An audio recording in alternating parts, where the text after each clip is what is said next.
protestan le dimissioni del precedente. Los sucesos han tenido lugar en el aeropuerto de Caracas. 目前的一个共识是，它应该是来源于自然界的某一种野生动物。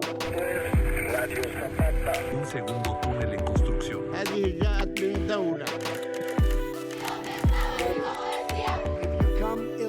We may be opponents, but we're not enemies. We're Americans. Résultat, ils font grimper le thermomètre mondial.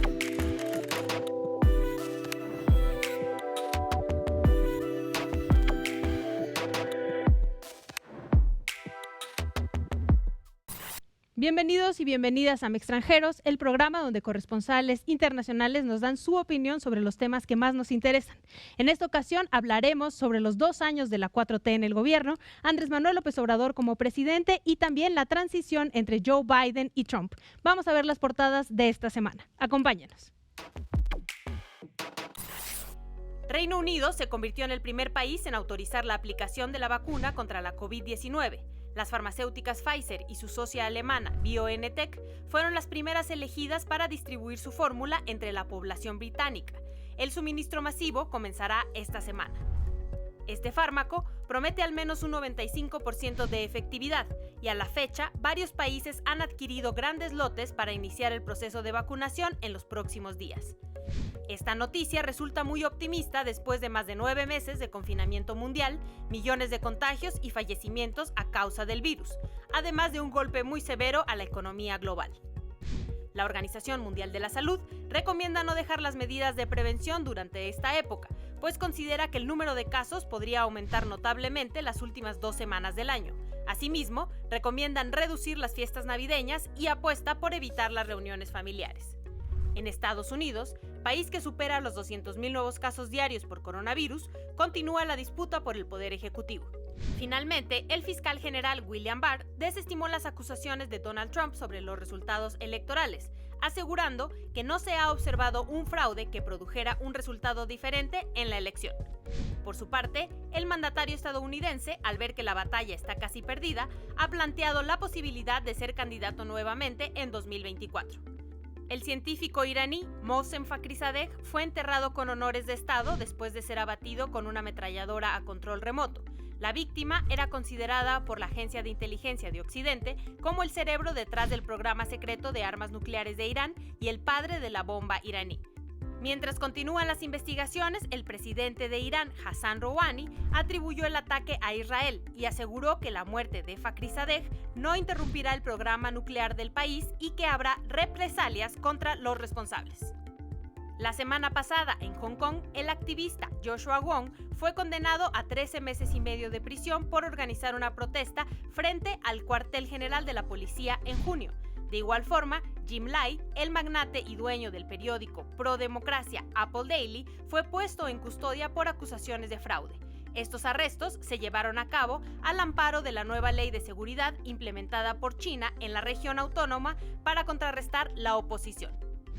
La Unión Europea y el Reino Unido interrumpieron abruptamente las negociaciones para llegar a un acuerdo post-Brexit tras constatar que persisten las mismas diferencias significativas que los separan desde hace meses. Ante esto, la presidenta de la Comisión Europea y el primer ministro británico acordaron una llamada telefónica urgente para llegar a un acuerdo. Muchas gracias por acompañarnos en Mextranjeros. En este día, la verdad es que estamos muy agradecidos y agradecidas porque nos acompañen, porque los tres y la tercera también, representan o trabajan en medios muy importantes internacionalmente. Y vamos a empezar contigo, Mary Beth Sheridan. Tú eres corresponsal para México y Centroamérica del Washington Post y además has trabajado en otros medios como AP o como el Miami Herald, Los Angeles Times, etcétera. Entonces, muchas gracias, bienvenida. Cuéntanos qué nota traes el día de hoy. Bueno, muchas gracias, es un placer estar acá. Bueno, yo acabo de hacer una nota que me pareció súper interesante sobre todo el problema de los desaparecidos en México, ¿no? Y se ve bajo este gobierno de López Obrador que ha nombrado una comisionada que ha querido hacer mucho más y el presidente mismo ha dicho que vamos a hacer un esfuerzo mucho más grande, ¿no? Y por un lado, obviamente se ve unos avances en tener un registro mucho mejor, en crear comisiones estatales, etcétera, ¿no? Pero lo que llama la atención es que el año pasado, el primer año del gobierno del presidente, con ese gran esfuerzo para buscar más a los cuerpos, era también el año en que han tenido más denuncias de desaparecidos en todos los años, más de 8,800. Entonces es un problema que por un lado están buscando cuerpos, por el otro lado el problema sigue sumamente fuerte. Y las fiscalías estatales están superadas, ¿no? O sea, son demasiadas personas desaparecidas, también la Fiscalía General está superada. Al final, esta cifra de más de 70,000 personas desaparecidas es escalofriante. Sí, la verdad es que no hay el personal, o sea, tienen varios problemas las fiscalías, en algunos casos están bastante corruptas, pero aún en los que hay un esfuerzo, una voluntad, están superadas, simplemente no hay suficiente personal para enfrentar ese problema de tantos cuerpos y tantos homicidios, ¿no? Al final, los familiares de las víctimas son quienes terminan siendo las personas que buscan a las y los desaparecidos en este país. Muchísimas gracias, Maribeth, por traer una nota como esta y por además que te interesen este tipo de temas muy relevantes para nosotros los mexicanos y las mexicanas.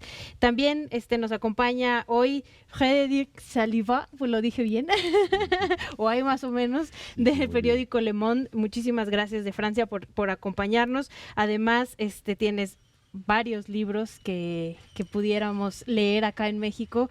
Tiene ya mucho tiempo también acá en México, entonces te agradecemos mucho el estar acá con nosotros. ¿Qué nota nos traes el día de hoy?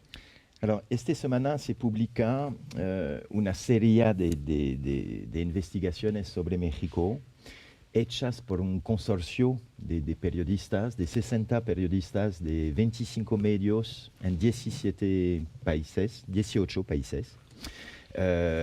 Empezamos ayer esta serie de investigación con el caso Regina Martínez, que es una periodista, era periodista de proceso viviendo en Jalapa, fue asesinada en abril 2012 y decidimos de retomar la investigación sobre este asesinato y también de seguir las investigaciones que ella hacía, las publicadas y las que estaban a punto de publicar para entender lo que pasó en este asesinato que fue emblemático de una crisis de la libertad de expresión y la libertad de prensa en México, donde hay 119 periodistas asesinados desde 20 años, 8 solamente este año. Y México es el país donde más periodistas son asesinados en el mundo.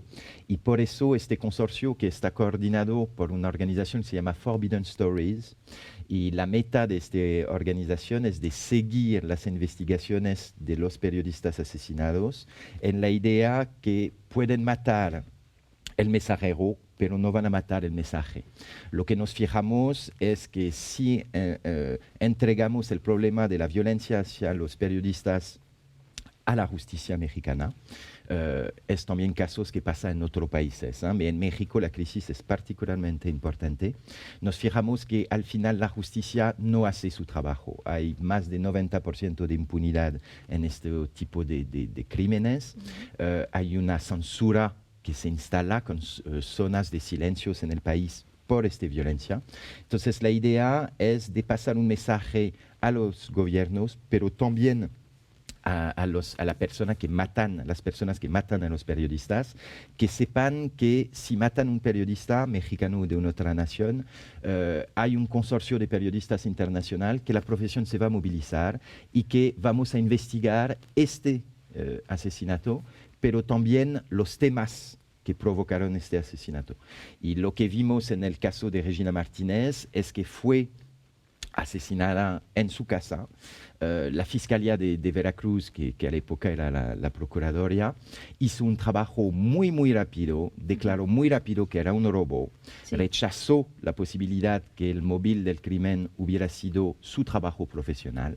Y entonces pudimos ver que haciendo esta investigación, revelando las incongruencias de la investigación oficial y mirando los temas que implicaba directamente dos gobernadores de Veracruz, que son Javier Duarte y Fidel Herrera, descubrimos un modelo de narcopolítica que Regina Martínez había denunciado y que estaba al punto también de publicar investigaciones muy importantes sobre este tema de la narcopolítica.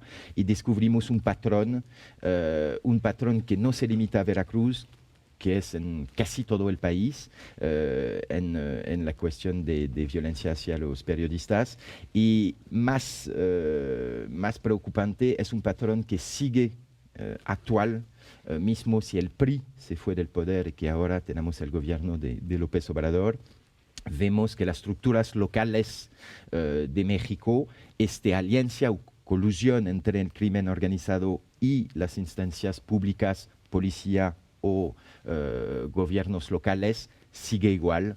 Y es por eso que es un poco una llamada al gobierno, mirando que cuando nos movilizan podamos descubrir las razones de crímenes, pero también es la movilización de la profesión, es un poco un mensaje que lanzamos desde afuera de México a los mexicanos, es que supongo que solamente el gremio periodístico puede organizarse para dejar este ola de sangre que nos afecta a todos. Pues muchas gracias a ti y a todos las y los colegas que están en este trabajo, porque es muy necesario en México. Como dices, más de 100 periodistas han sido asesinados en los últimos años, lo cual es muy lamentable y la mayoría de los casos continúan en la impunidad.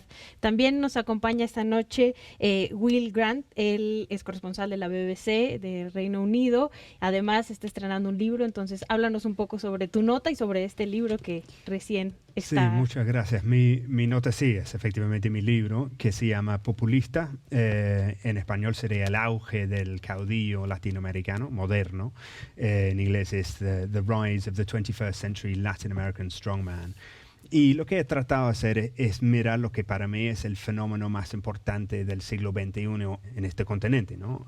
Que fue el famoso marea roja, el swing to the left de la izquierda, de Chávez, Lula, Evo, etc. Y lo que he tratado de hacer es mirar estos individuos, estos líderes, en orden de su llegada al poder, empezando con Chávez en 99 y terminando con la muerte de Fidel Castro en 2016. Entonces, sí, es efectivamente Chávez, Lula, Evo Morales, Rafael Correa, Daniel Ortega y finalmente Fidel. Y he tenido la oportunidad de hablar con varios de estos personajes.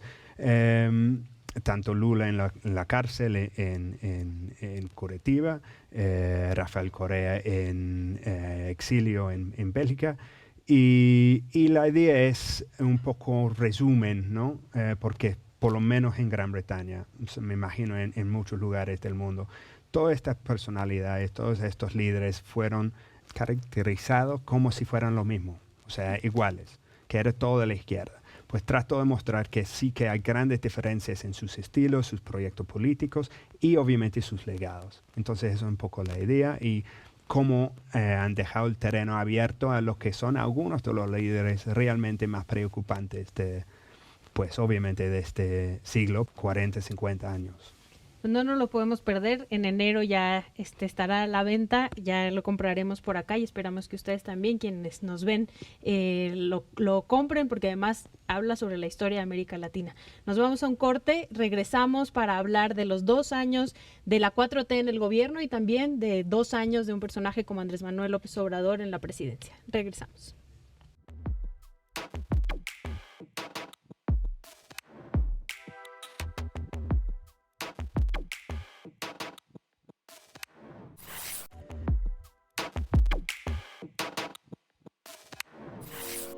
A 2 años de la llegada de la 4T al poder, la inseguridad sigue siendo un grave problema para el país.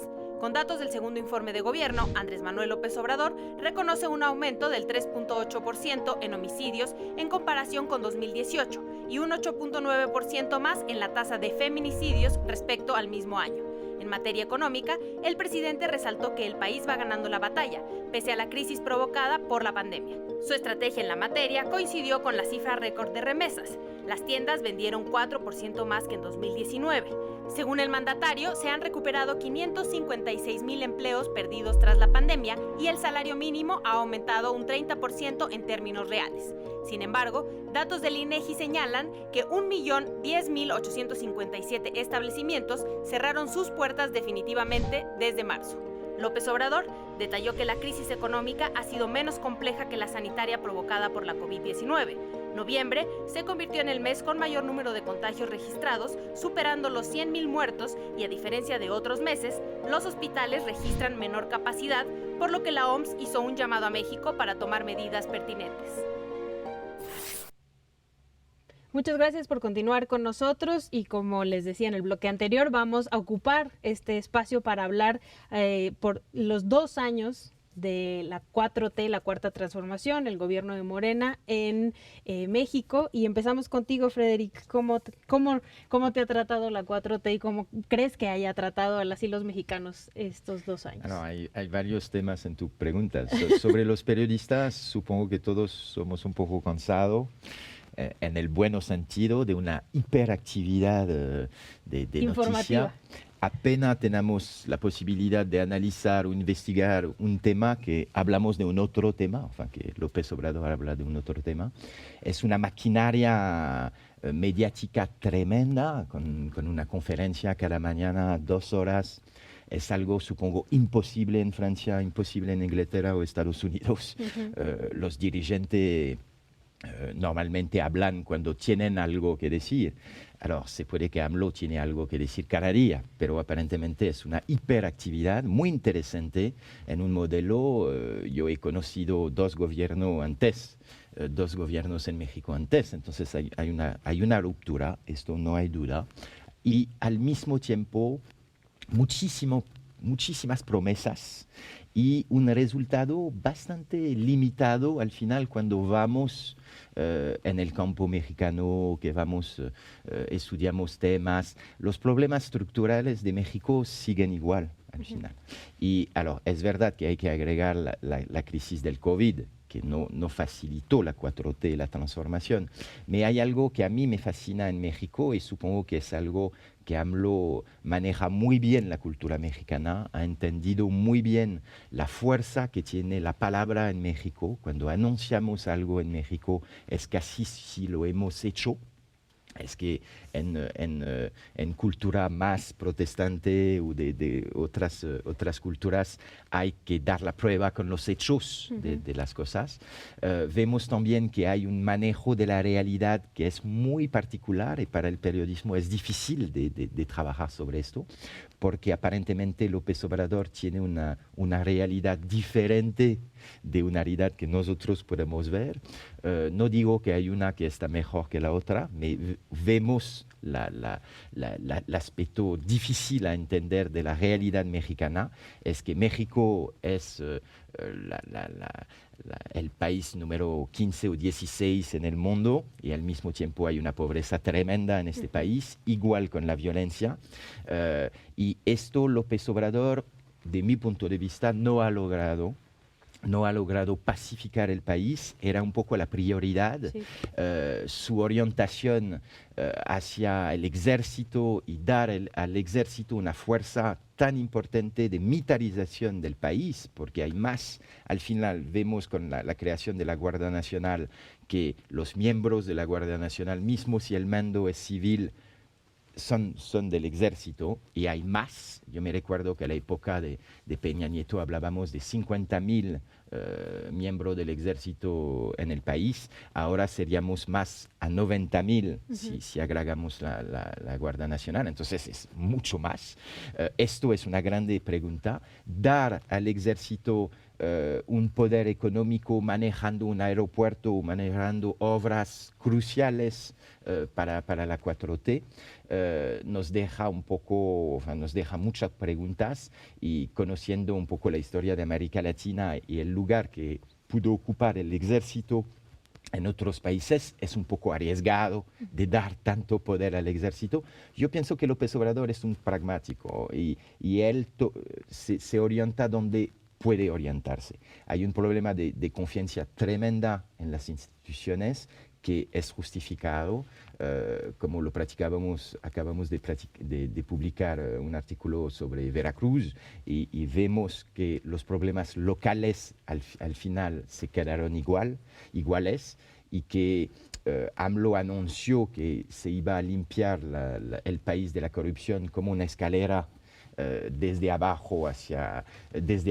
hacia abajo, y supongo que hubiera tenido que hacerlo desde abajo hacia arriba, porque el problema local se quedan igual y que el gobierno federal tiene problema para dar una dinámica de este 4T al nivel local. Entonces lo tenemos al nivel federal, con una conferencia de prensa cada mañana y un presidente hiperactivo, pero el resultado local, por el momento, se queda 4 años de su mandato, no podemos como decir que fue un fracaso. En 2 años, personalmente, yo tengo una pequeña decepción porque esperaba un cambio mucho más importante, especialmente en el lado de la democracia, de la libertad de expresión y de la violencia, y no fue el caso. ¿Consideran que sí la violencia es como el mayor problema que la 4T no ha podido resolver? Yo estoy, sí, completamente de acuerdo. Y yo creo que lo fundamental no es solamente la cuestión de números, que estamos viendo homicidios a niveles históricos, ¿sí? Y un descontrol del terreno en muchos lugares. O sea, eso es perder el control del territorio, no es simplemente cuestión de crímenes. Pero yo creo que lo más preocupante es que, o sea, fue un gran esfuerzo organizar y crear la Guardia Nacional, sí, con todas sus fallas. Pero el problema de fondo, desde mi punto de vista, es que no se están creando instituciones civiles eficientes que últimamente pueden resolver el problema de la criminalidad. El ejército no lo puede solucionar. Necesitas cortes, policías bien entrenadas. Y el problema es que pues la Policía Federal estaba pues disuelta, ¿no? Con la creación de la Guardia.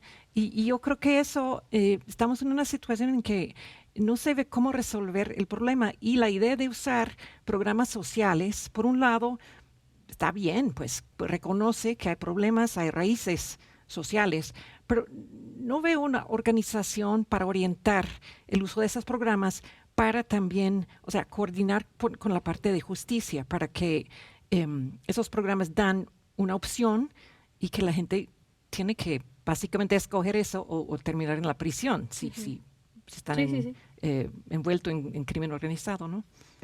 Will, ¿coincides? Sí, y además le sumamos la pandemia, ¿no?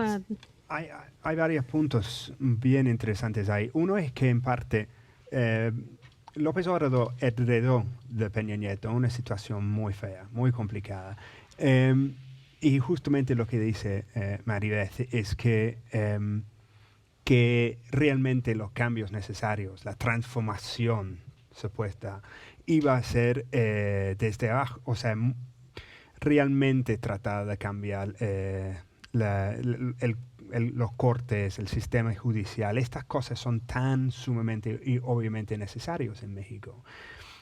Son bien difíciles. Y en 2 años es muy, muy, muy difícil que cualquier líder logre hacer unos cambios así en un país como México o Brasil o Venezuela o Colombia, donde los problemas son tan sumamente o sea, parte de la fábrica ya del país. Cuesta tiempo, cuesta plata, cuesta esfuerzo, voluntad política, todas las instituciones en la misma página. El asunto es, hasta cierto punto, AMLO tiene más que cualquier otro presidente en por lo menos los tiempos que yo llevo viniendo a México, todas las herramientas a su favor en términos del apoyo que tiene popular, apoyo que tiene en la Cámara Baja, la Cámara Alta, el Senado, etc.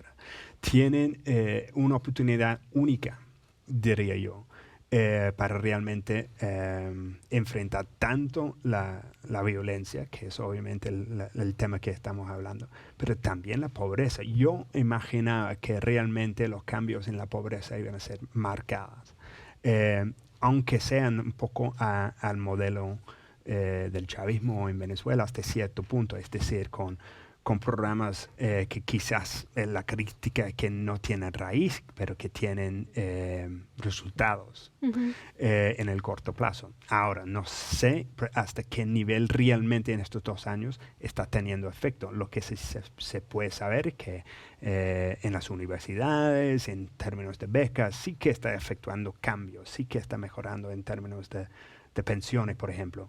Pero el tema obvio que realmente todos estamos esperando un impacto y que todavía no se ha notado es la violencia y violencia de género, por ejemplo. Sigue igual o peor de lo que era cuando él llegó al poder. Nos vamos a ir a un corte, pero vamos a regresar para continuar con este tema, con el personaje que es Andrés Manuel López Obrador, que mucho ha basado su política pública en eso, ¿no? En lo que es él como tal, como figura. Entonces, nos vamos rápidamente a un corte, pero nos quedamos acá con las respuestas y volvemos.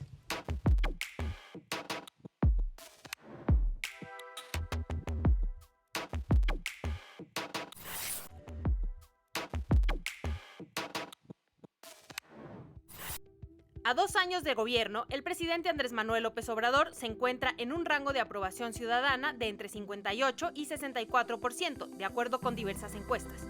Esto a pesar de una segunda baja consecutiva en la opinión sobre su capacidad de generar resultados concretos, especialmente en materia de seguridad y el manejo de la pandemia.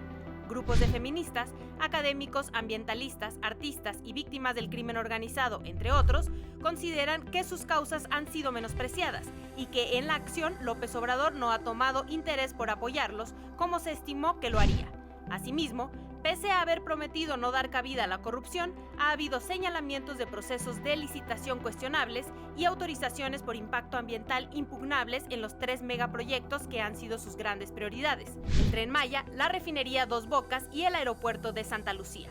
Aunque existen dudas sobre su relevancia, el presidente ha insistido en darles continuidad, incluso en medio de una crisis económica y sanitaria, donde se requieren mayores recursos en otros rubros. Se tendrá que confiar, como lo pide el mismo López Obrador, en que se trata de un proceso que dará resultados a largo plazo, o será que, una vez más, los ciudadanos han sido puestos de lado por sus gobernantes. Muchas gracias por continuar viendo Home Extranjeros y como les comentaba en el bloque anterior, ahora vamos a hablar sobre el personaje que es Andrés Manuel López Obrador, este presidente que ha estado 2 años en México, y empezamos contigo, Frédéric. Sí, alors, como periodista internacional hay una fascinación para AMLO, porque no es un líder carismático como conocimos con Chávez, y al mismo tiempo fascina. Fascina completamente su manera de su casi fe. Es un hombre muy seguro de él mismo y que toma decisiones que podrían ser muy polémicas y que al final puede llevar estas decisiones donde él quiere. Entonces hay una fascinación, pero hay mucha interrogación también, interrogaciones. La primera para mí, vamos a ver, es de saber, ¿López Obrador es de izquierda o no es de izquierda? Porque, se dice de izquierda, pero en mi país, en muchos países, la izquierda pasa por los impuestos. La cosa más igualitaria que podemos tener es de poner impuestos para poder luchar contra las inequalidades sociales. López Obrador no quiere tocar los impuestos. Entonces, hay varios puntos así que nos ponen en pregunta. Y yo pienso que es su modo de gobernar, es de destabilizar. Es un hombre muy, muy fino. Hay una fascinación. Y se puede que, la historia lo va a decir, pero es uno de los hombres políticos del mundo más interesante hoy, por su estilo a contracorriente de lo que esperamos. Un líder carismático, autoritario. Hay veces es autoritario, hay veces no. Está cambiando así como un jugador de ajedrez, y es muy interesante de ver es un humanista, por ejemplo, y al mismo tiempo no hace diferencia entre feminicidio y homicidio. Entonces es de una manera un humanista, pero que tiene tendencia machista. Todo está en los grises con López Obrador. Y como periodista es muy difícil de tratar un hombre así. Primero porque no da entrevista a la prensa extranjera. Esto me sorprende mucho como representante de Le Monde, puede ser con otros diarios, Washington Post u otros. Normalmente tenemos una entrevista con un nuevo presidente mexicano. México hace parte del sistema internacional y es algo casi obligado de dar una entrevista a grandes diarios. López Obrador lo ha dado solamente de memoria, debe ser Bloomberg, yo pienso, sobre algunas entrevistas así, pero muy pocas. Es un hombre que multiplica la comunicación, 2 horas de conferencia de prensa cada día y al mismo la imposibilidad de sentarse 1 hora con López Obrador para realmente hablar de las preguntas que tenemos. Entonces, estamos en una forma de juego. Ahí hay algo muy interesante que has dicho, que es la palabra fe. Y yo creo que eso es absolutamente clave para entender AMLO hasta cierto punto. Porque realmente sí, falta la carisma de ciertos líderes, tanto actuales como los últimos 20 años. Pero lo que ha logrado con este salto de fe que hay con sus seguidores, que realmente él sabe manejarlo súper bien y sí que ha establecido una relación tan fuerte bilateral entre su base y él, que es para aplaudirlo. O sea, realmente es un actor político muy inteligente en este sentido. No sé cómo lo ve. No, yo estoy de acuerdo y yo diría que hasta una de las cosas más importantes desde mi punto de vista que ha hecho AMLO es ha aumentado la legitimidad de la democracia mexicana. O sea, estaba bajísimo durante Peña Nieto, ¿no? Y si uno miraba las encuestas, algo así como 80% del pueblo mexicano estaba como muy infeliz con el estado de la democracia. O sea, no tenía mucho sentido de que estaba funcionando, ¿no? Pero lo raro es que, como dices tú, es a veces muy democrático, a veces no le gusta la crítica, no le gusta la prensa que pone preguntas duras, no le gustan las protestas de mujeres, etcétera. O sea, él es un tipo que le gusta, o sea, él tiene la verdad, ¿no? Y que le gusta también concentrar el poder. Eso sí ha sido notable. Sus críticas le dicen de ser necio, ¿no? Pero en términos con los seguidores con él que yo he hablado en lugares, o sea, lejos, en Guerrero, donde sea, no es necio que le ven como enfocado en los temas que ellos quieren que esté enfocado. Si eso sea una realidad o no es otra pregunta, pero él ha logrado, justamente como tú bien explicas, una habilidad de cómo convencer con la palabra. Aunque esta palabra no es los fuegos artificiales de Chávez o la fuerza de un discurso de Fidel Castro o el representante de un grupo tan importante como Evo Morales y la cuestión indígena en Bolivia. Aún así, él sí que ha situado como perfecto para este momento, para este grupo de gente. Y eso habla para mí más de los líderes anteriores, el control del sistema político en México durante décadas y décadas y décadas, primero del PRI, obviamente, y luego de la gente que se ve igual del PRI o eran del PRI antes de que empezaron con otro partido. Porque además ha logrado unificar a personajes muy distintos, ¿no? En el mismo grupo puedes encontrar a una persona en contra del aborto y a una persona de toda la vida de izquierda, ¿no? Y están juntos con Andrés Manuel. No, y es un poco preocupante porque al final lo que describimos es una orquestación mediática de un hombre, ¿no? Hay como un modelo, lo ha pensado durante años, ¿no? Para mí, AMLO no se inscribe en ruptura, está en una continuidad. La imagen del cacique, del líder que sabe. Todavía no nos dice que Dios lo habló, que se puede que va a venir un momento. Y todo esto entra en una transición. Yo pienso que AMLO no está en ruptura con el sistema mexicano. Al contrario, él viene del PRI, lo vemos con Morena. Morena es lo que llamamos un partido cachol, donde, como tú lo dices muy bien, hay gente de extremas políticos, no sabemos si es de izquierda o no. Entonces nos pone en una posición donde para mí AMLO está como bajando de la historia toda la época neoliberal del PRI. Me está regresando a la época anterior con un líder carismático que habla directamente al pueblo, con una base social muy fuerte en el campo, con los sombreros. Y lo vemos, ¿no? Cuando vamos de reportaje, hay algo que quiero conocer de AMLO, es que dio un orgullo a clases populares que eran completamente rechazadas, completamente olvidadas en la historia mexicana reciente, y que al final son una base, y es la base cultural y es la base económica de este país. Entonces, no es una crítica total que voy a hacer de AMLO, pero vemos que es un show, hay un show. No tenemos todos los elementos para poder analizarlo, pero vemos que hay una imagen de lo que es una verdad y una realidad arreglada por AMLO, por el gobierno. Y esto lo sentimos. Pues yo diría nada más que la idea de que él ha cambiado o terminado con la época neoliberal, yo tengo mis dudas, ¿no? Estamos, o sea, con un tratado de libre comercio que ha tenido algunos ajustes, pero sigue igual, ha sido una gran prioridad por este gobierno, aunque él tiene una relación a veces tensa con los empresarios, también se relaciona muy bien con Carlos Slim, con Salinas, etcétera, etcétera.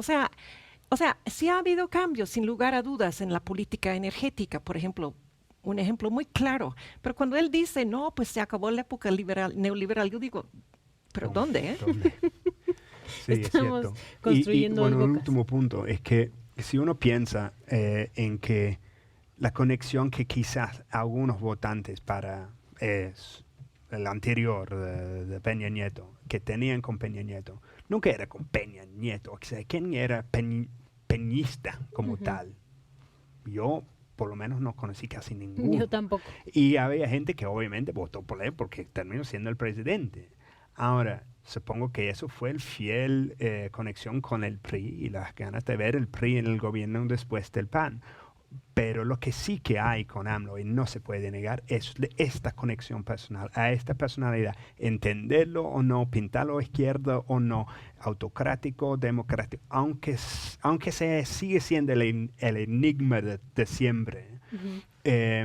Esta conexión real y con su personalidad hay, que simplemente no había con otros, no con Fox, sino con Calderón. Por supuesto, no con Calderón y por supuesto no con Peña Nieto. Y con AMLO, pues no se lo puede negar. Cada uno tiene un minutito para cerrar, así que si quieres... Porque ya vamos a hablar de elecciones en el siguiente bloque, así que esta es la oportunidad. Eso fue mi minuto. Okay. No, que, como decirte, es complicado como casi todos los temas en México. Es un país muy complicado porque es un poco sin foco. Es que AMLO, no sé ustedes, como periodistas somos más confortables con una administración como la de AMLO. Hay que reconocer. Yo trabajé abajo del PRI o abajo del PAN y yo sentí el miedo de hacer su trabajo.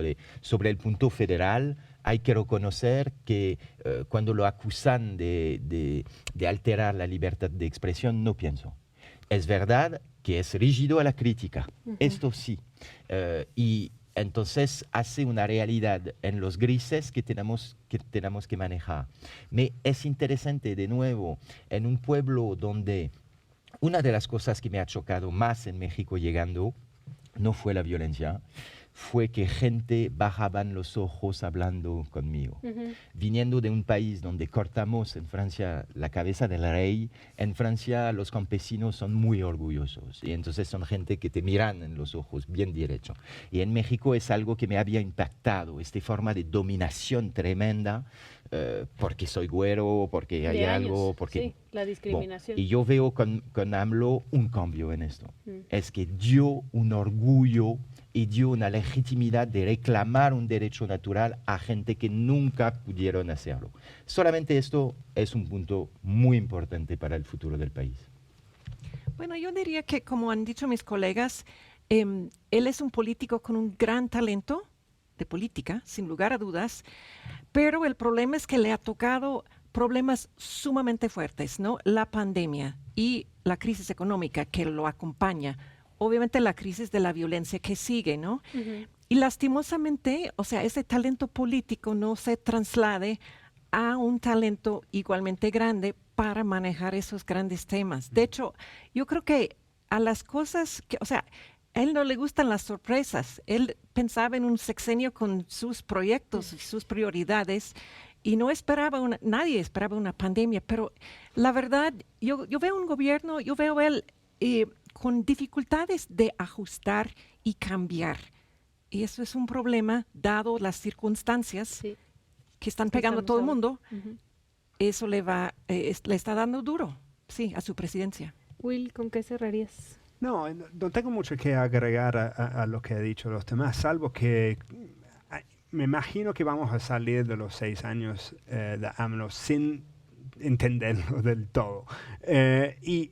Y acabo de escribir un libro sobre varios líderes y asumo que no los entiendo tampoco del todo. O sea, ¿quién puede entender Fidel Castro? ¿Quién puede entender Hugo Chávez o Lula o gente que realmente ha dejado su huella en la historia? AMLO por ahí anda en su impacto en lo que es México, no necesariamente porque los cambios van a ser tan sumamente notables en estos próximos años, pero su impacto como individuo, que es lo que estamos hablando, yo creo que sí que va a ser muy marcado. Y vamos a ver cuán importante van a ser estos actos que él introduce. Rechazar vivir en el Palacio Presidencial, hacer unos cambios que se ven como populistas, simples, pero se puede marcar que desde el futuro cualquier otro presidente tiene que mostrarse ya más austero o no sé, van a ser unos años bien interesantes los próximos 4 y habrá un referéndum en medio supuestamente también. Entonces hay mucho para ver cómo eso desarrolla. Pues muchas gracias por su análisis. Nos vamos rápido a un corte y volvemos con la transición de Trump y Biden, que por fin parece que se está dando. Regresamos.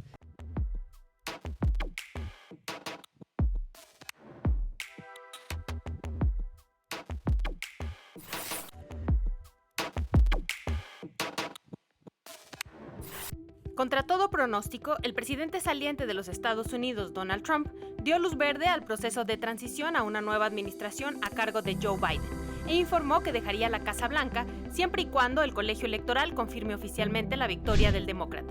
A pesar de esto, Trump mantiene su postura de fraude en su contra y promete continuar con la batalla legal para impugnar los resultados de las elecciones presidenciales.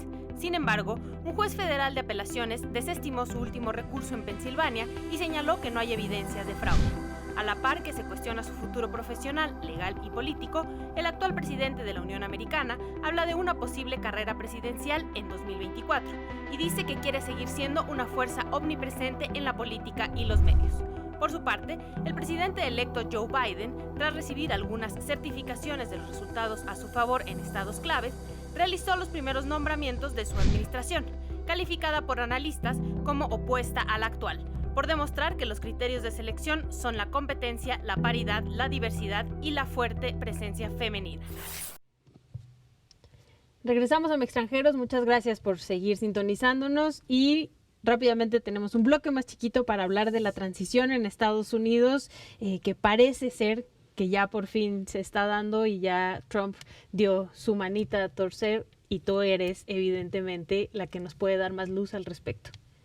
Pues sí, ha sido una cosa inédita y lo bueno es que a pesar de una pandemia, a pesar de todos los acusaciones de Trump de que iba a haber fraude, etcétera, con todo la elección salió sin grandes fraudes, más o menos bien organizado, digamos, dado las circunstancias, ¿no?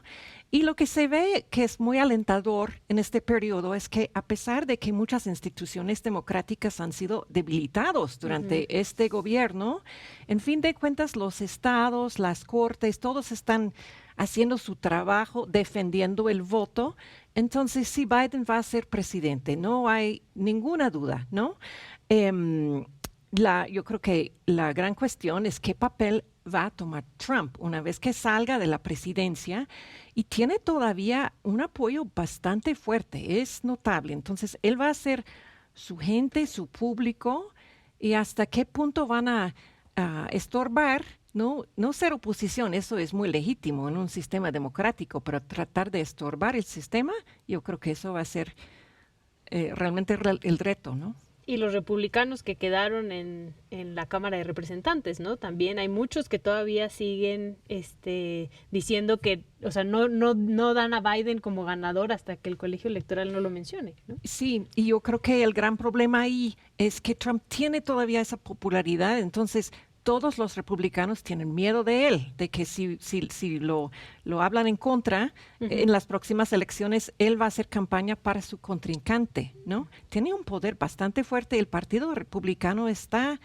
realmente medio deshecho. O sea, vamos a ver qué logra ser, cómo se va a reformar cuando Trump ya no está en la presidencia, y posiblemente que él va a tener diferentes problemas que pueden ser financieros, que pueden ser acusaciones en las cortes. O sea, también yo creo que el camino de Trump no va a ser tan fácil. Es muy interesante lo que dices, porque al final hablas de la salud de la democracia de Estados Unidos, que está en buena salud al final, porque mismo si hubo todos estos problemas de denunciación, Biden va a ser el presidente. Entonces vemos que la gente fueron a votar, que pasó bien, etc. Y al mismo tiempo yo supongo que hay que escuchar un poco estos gente que apoyan a Donald Trump, y hay que ver que este potencia mundial que es Estados Unidos, a un momento hay una insatisfacción muy fuerte para una forma de establishment que representa Biden, y que vemos también en Europa. Al final es un movimiento, y en el populismo yo supongo que tú lo ves muy bien. Sí, yo cubrí el voto, estuve en Washington, y no me había imaginado el nivel de que haber escrito un libro sobre populismo y haber cubierto elecciones en Venezuela y Guatemala y donde sea fuera tan útil como experiencia para cubrir un voto en Estados Unidos. Pero tienes razón, y tienen razón, que realmente al fin de cuentas sí que las instituciones se mostraron duraderas y robustas, etc. Salvo, hay que reconocer que hizo mucho a quitarles legitimidad. Se puede empezar con el Departamento de Estado y las relaciones con México y con el resto de América Latina, y el impacto de ello, y la cantidad de gente que se fue aquí mismo en México, que dijo Roberta Jacobson y demás, que efectivamente no puedo trabajar con este tipo de este presidente y este tipo de sistema y este tipo de... Ahora, ¿serán suficientemente fuertes para recuperar en un mundo post-Trump? Imagino que sí, pero va a ser difícil reencontrar su, American exceptionalism, ¿no? O sea, que los Estados Unidos tienen el derecho de comentar con tanta como autoridad en los actos e instituciones y personajes de los demás sur de la frontera. Sí, yo estoy de acuerdo. Y yo creo que uno de los grandes retos para Biden va a ser reconstruir instituciones como el Departamento de Estado, la Comunidad de Inteligencia, el Departamento de Protección del Medio Ambiente, pues estaban realmente dejados realmente sin muchos de los grandes expertos, y vamos a ver medio otra vez de una crisis económica, cómo va a encontrar pues el presupuesto y lo demás para reconstruir esas agencias que realmente se quedaron medio, no destruidas, pero debilitados, por cierto. Tú lo dices, hay una forma, supongo, de alivio, ¿no? De decir, wow, Biden ha ganado, salimos de la época de Trump, de todo lo que vivimos y todo esto. Y al mismo tiempo hay una preocupación porque, tienes toda la razón, hay una tal división entre alguien que puede votar Trump y alguien que puede votar Biden, y vemos como un cañón social también, que no es solamente Trump, siempre ponemos Trump, pero al final es una sociedad que crearon ustedes, una sociedad con muchas inigualdades, con mucho racismo, con mucha división, y supongo que Trump solamente capitalizó sobre algo que había. Y tienes toda la razón, Biden ahora tiene que arreglar el problema de fondo, que supongo no es Trump, es un problema social mucho más profundo en tu país. Entonces, esto va a ser un desafío tremendo si no quieren que Trump regrese después, ¿no? O sea, sobre todo porque ya dijo, ya hay planes para el 2024, ¿no? Lo que veo, para interrumpir un segundo, interesante en este sentido, es que en el libro una cosa que se nota como común entre todos los líderes es que se fue el partido a cambio del individuo, que sea, o sea, el PT en Brasil se empezó a hacer el partido de Lula, o sea, el Lula Party, ¿no? Obviamente, chavismo se formó el PSUV, que era la paraguas que chupó muchas variedades de la izquierda, y ya, pues, chavismo. Lula, hasta cierto punto, Evo, evidentemente, Correa también, o sea, en cada caso, o sea, Daniel Ortega, mucho. Y lo que se puede decir con Trump es que en estos 4 años, o sea, el GOP, los republicanos han tenido que doblegarse a ser trumpistas o no hay espacio en el partido. Y por eso vemos que todavía en este momento que estamos aquí no han reconocido todavía. ¿Por qué? No es porque piensan que Biden no ha ganado necesariamente. O sea, algunos quizás, pero la mayoría no creo. Lo que están haciendo es guardando su futuro político porque Trump tenía un 85% de respaldo dentro del partido. Sí. Cerramos contigo, Mary. Yo creo que va a ser una época interesante y una cosa muy curiosa que estoy viendo ahorita es esa coyuntura en las relaciones con México, ¿no?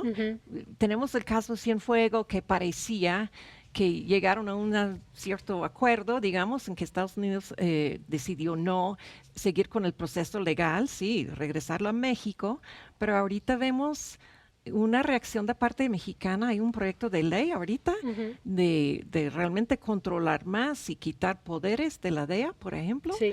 Y yo creo que va a ser, el presidente López Obrador logró tener una relación bastante buena con Trump. Nadie lo hubiera imaginado. Lo vio venir, sí. Y ya viene uno, Biden, que supondría que tiene valores más similares a López Obrador. Pero vamos a ver qué tan buena es la relación, ¿no? Totalmente. Muchas gracias a las y los tres por este análisis. De verdad, les agradecemos muchísimo que hayan estado aquí. Y a todos ustedes por vernos. Les recordamos que a partir del siguiente programa van a ser repeticiones de algunas cápsulas que hemos tenido de Extranjeros en todo diciembre. Volvemos en enero, así que acá seguimos. Cuídense mucho y hasta luego.